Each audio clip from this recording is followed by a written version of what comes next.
Ya, Bismillahirrahmanirrahim. Nah, memang psychological first aid ini bisa jadi penting gitu ya, tidak hanya untuk yang mengalami, tapi barangkali eh, teman-teman kita yang mendengar berita ini bisa jadi shock juga gitu ya.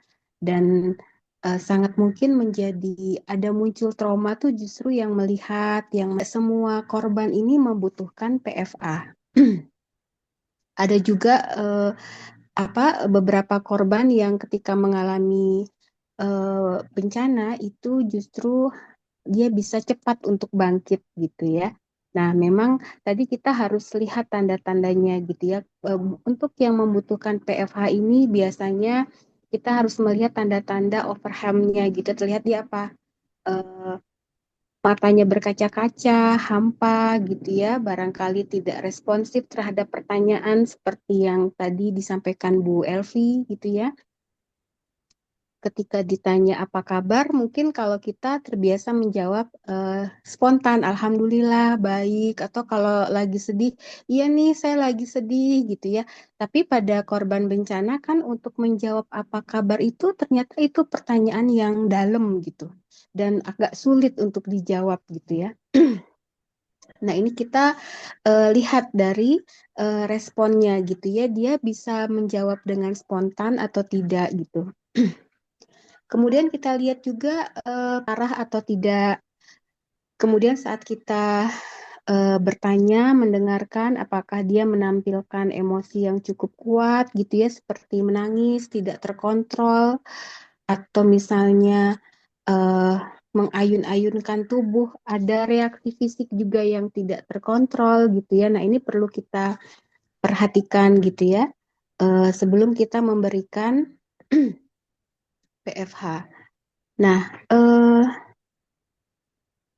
tapi sebelum kita membantu, ini yang perlu kita perhatikan adalah pertama tadi, jangan meminta penyintas ini untuk sabar atau tenang, gitu ya. Jadi hindari kata-kata ini gitu ya. Sabar, tenang ya gitu. Nah, ini dihindari gitu karena ternyata itu memang tidak membuat mereka lebih tenang gitu ya. Yang kedua, kalau misalnya ada anak-anak yang membutuhkan bantuan, ini jangan langsung memberikan stabilisasi gitu. Harus tetap minta izin pada orang tuanya. Kemudian eh, jangan juga kita memaksakan penyintas ini melakukan stabilisasi yang tidak sesuai dengan keinginannya gitu ya. Misalnya apa tuh ada beberapa teknik yang dia tuh masih belum siap gitu. Dia masih dalam kondisi shock, maka kita biarkan dulu gitu ya. Kita berikan kalau memang dia sudah siap menerimanya. Yang paling penting itu lakukan observasi, pahami kondisi penyintas gitu ya. Bawa kebutuhan pokok yang mungkin dibutuhkan penyintas. Nah, waktu 2 minggu ini biasanya yang paling dibutuhkan adalah kebutuhan pokok mereka gitu ya, seperti jilbab, pakaian barangkali, beberapa fasilitas untuk ibadah gitu ya.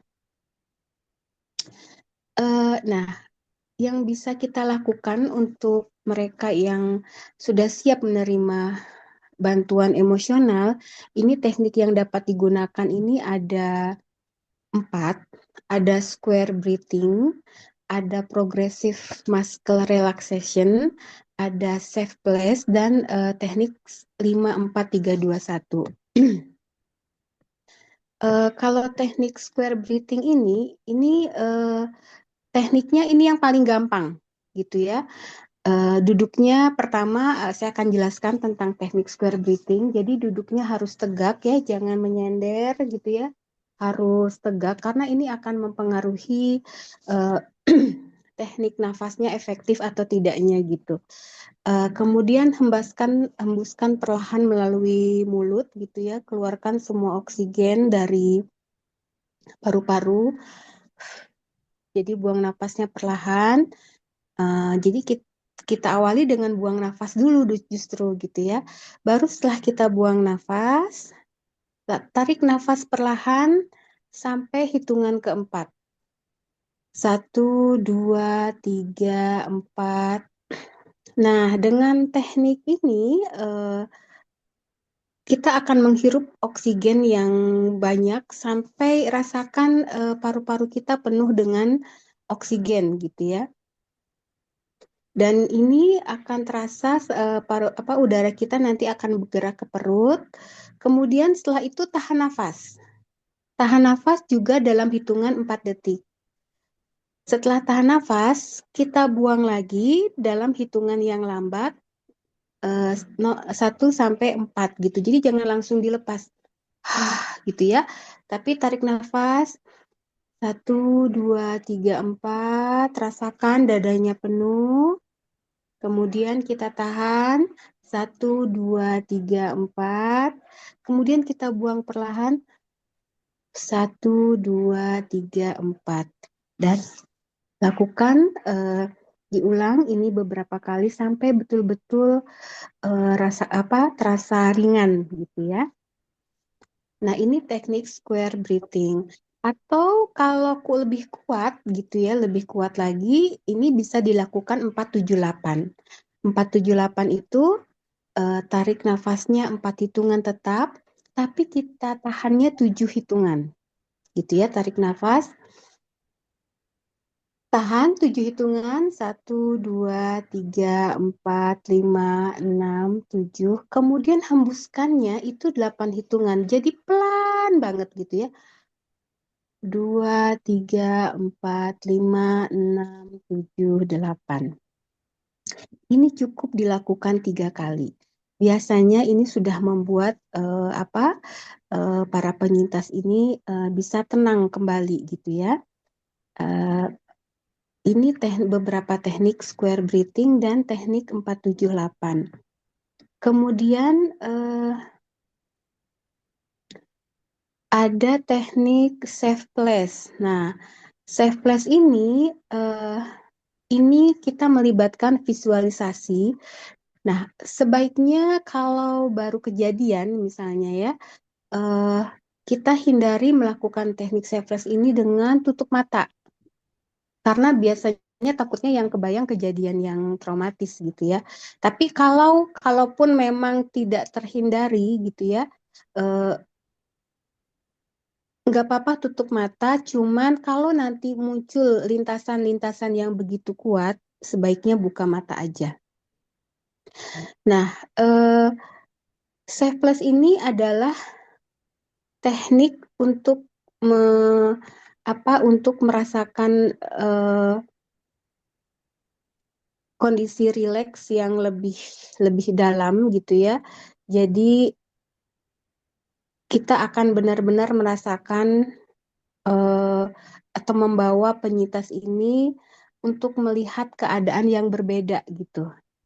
Bisa disampaikan kepada dia gitu ya, narasi katanya misalnya bayangkan diawali dengan teknik nafas dulu ya. Diawali dengan teknik nafas dulu. Baru setelah itu sadari setiap ketegangan yang ada di tubuh, lalu katakan kepada mereka, minta mereka membayangkan sebuah tempat di mana dia bisa tenang, damai, dan aman. Dan tempat ini mungkin bukan tempat yang pernah dikunjungi sebelumnya, atau bisa jadi tempat yang diinginkan gitu ya untuk penyintas ini untuk dikunjungi, atau barangkali tempat yang pernah dilihat gambarnya, atau hanya tempat damai yang dapat Anda ciptakan di pikiran gitu ya.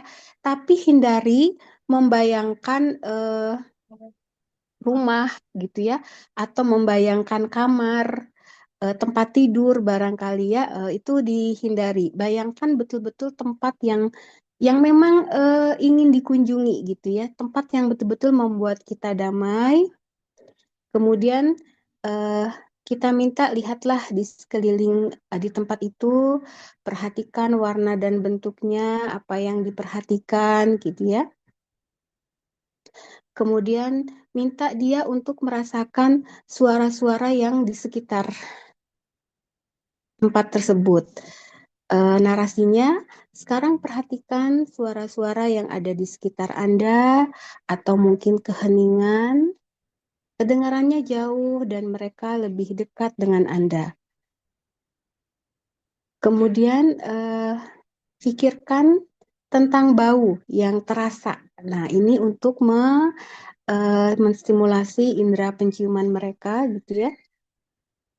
Pikirkan tentang bau yang Anda amati di sana. Kemudian fokus pada sensasi kulit apapun,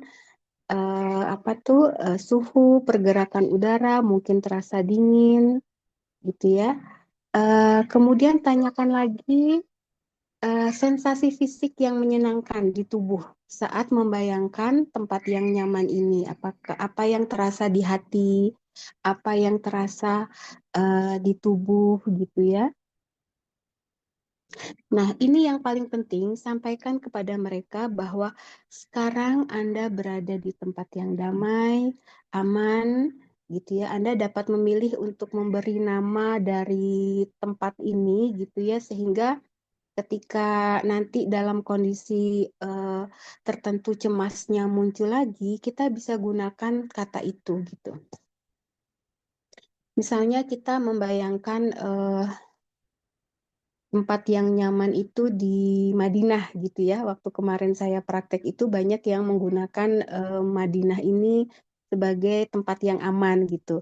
Maka saat kita merasakan cemas gitu ya, kita kasih nama momen kita ini save plus kita Madinah, maka saat kita cemas yang kita sebut adalah Madinah gitu. Sehingga nanti akan membawa asosiasi ke tempat yang tenang tadi.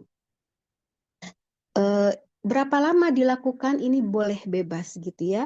Dan kita boleh berlama-lama di sini sampai betul-betul penyintas ini terasa lebih tenang, lebih damai, dan sampaikan pada mereka Anda bisa pergi kapanpun Anda mau hanya dengan membuka mata dan menyadari bahwa Anda aman saat ini, dan apa izinkan mereka untuk menyampaikan gitu ya doa-doa terbaik, harapan-harapan terbaik untuk diri mereka. Itu barangkali Bu Elvi dan Pak Fajar. Nah, nanti Tadi Bu, setelah 3 bulan gitu ya, kita coba em, tanya kabar mereka lagi. Nah, barangkali ada yang membutuhkan pertolongan gitu ya lebih, atau susah masuk dan maksudnya susah untuk menghilangkan kecemasan mereka dan barangkali masuk dalam kondisi trauma, ini kita bisa bantu untuk melakukan beberapa psikoterapi.